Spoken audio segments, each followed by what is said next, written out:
Hello and welcome everyone to class. This is UTME Use of English. Today we're looking at confidence building. UTME Use of English, section and questions type. Very important. Confidence building on UTME Use of English, sections and question types. This is part 2. Recall that some few days ago we looked at part 1. I am your regular preceptor, Samuel Ike Emochok. Alright, that said, let's quickly remind ourselves of what we've done earlier. Now, in terms of the exam structure, UTME Use of English, the exam structure is as follows. You have section A, which is made up of comprehension and summary, and then section B, made up of lexis and structure, and finally section C, made up of oral forms.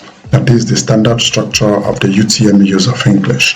Now, we'll break it down further with the following. Recall that earlier we looked at section A, and section A we said is made up of A, comprehension passage of 5 questions, a closed text passage of 10 questions, and then one reading text, in this case, Kabri Alabi's Lekki Headmaster, 10 questions as well. Put together, I have 25 questions. We talked about this in the first part of this lesson, and today we're looking at strictly part 2, or rather section B, lexis and structure. Now, within the context of lexis and structure, this section here, you have sentence interpretation, otherwise known as idiomatic or figurative expressions, 5 questions, and then B, antonyms, 5 questions, C, synonyms, 5 questions as well, and then sentence completion, otherwise known as grammar questions. You have 10 questions in all.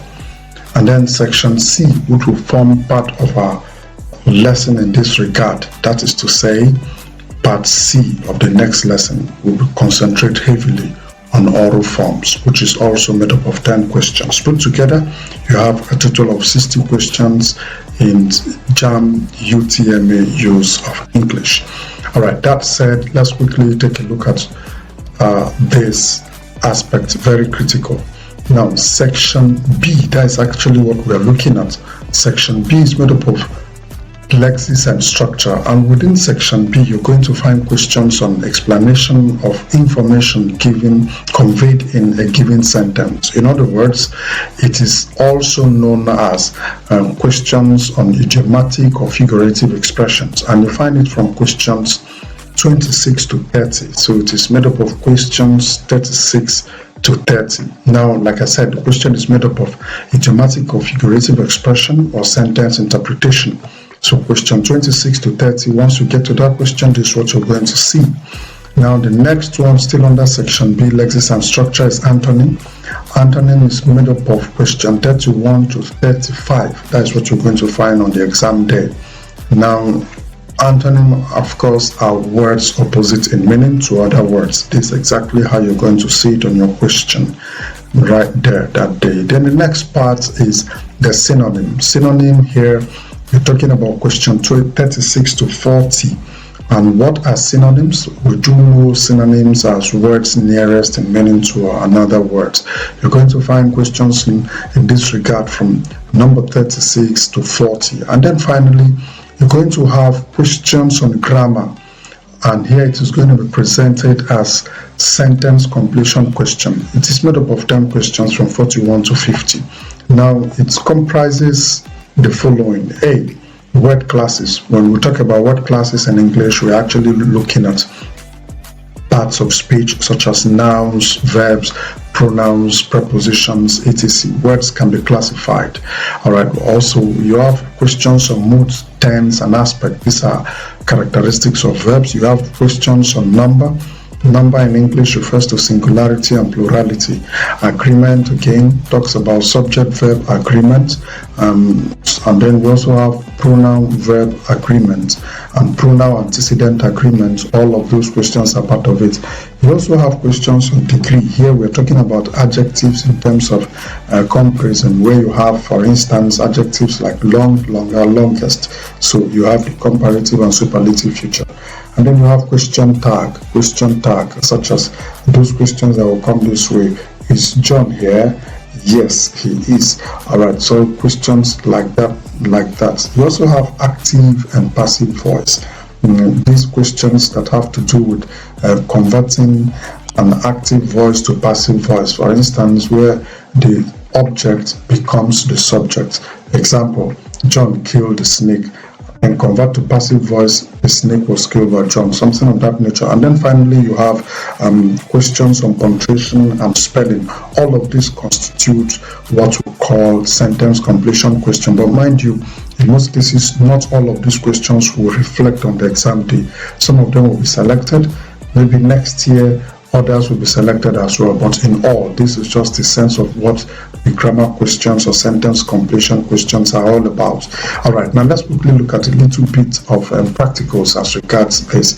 Now, question 26 to 30, like we said earlier, is all about sentence interpretation, otherwise known as idiomatic or figurative expression questions. Now, here is a typical example of what you're going to see that day. Now, that is instruction. For these questions, 26 to 30, select the option that best explains the information conveyed in the sentence. So the question is presented in this form. Okay, Ada is an epitome of beauty. Now, the answer here is option C. I think I will help pick up the answer here. Option C is actually the appropriate answer. So you take note of that. Option C, the appropriate answer.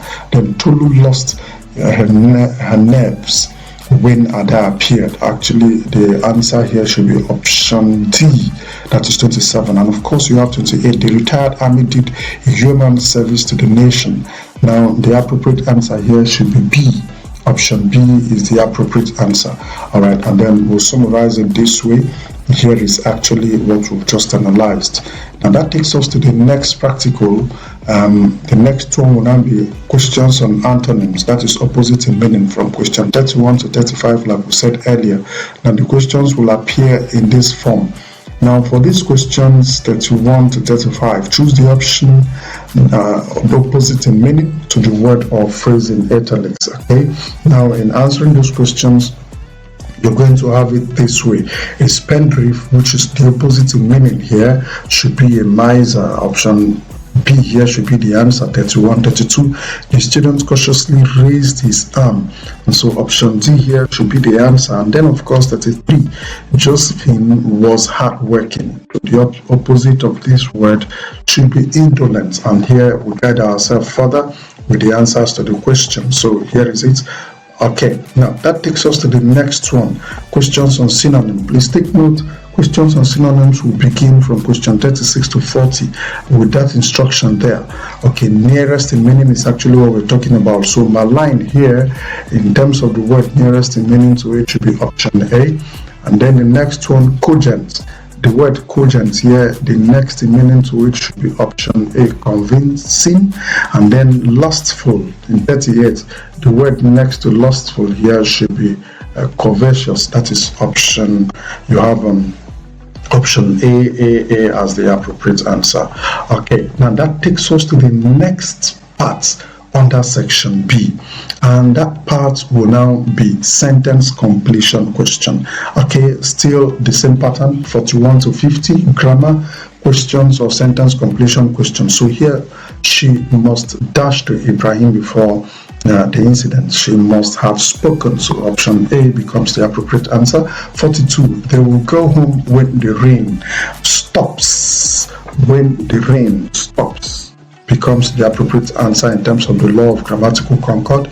And then of course the last but not the least, Mr. Njoku at the party yesterday was drunk. Option C should be the appropriate answer. But please take note, we're just taking three questions for want of space. I understand again that this question is worth 10 questions. Alright, here is of course the answers again. Now that said, we shall of course call it a day until I come your way again with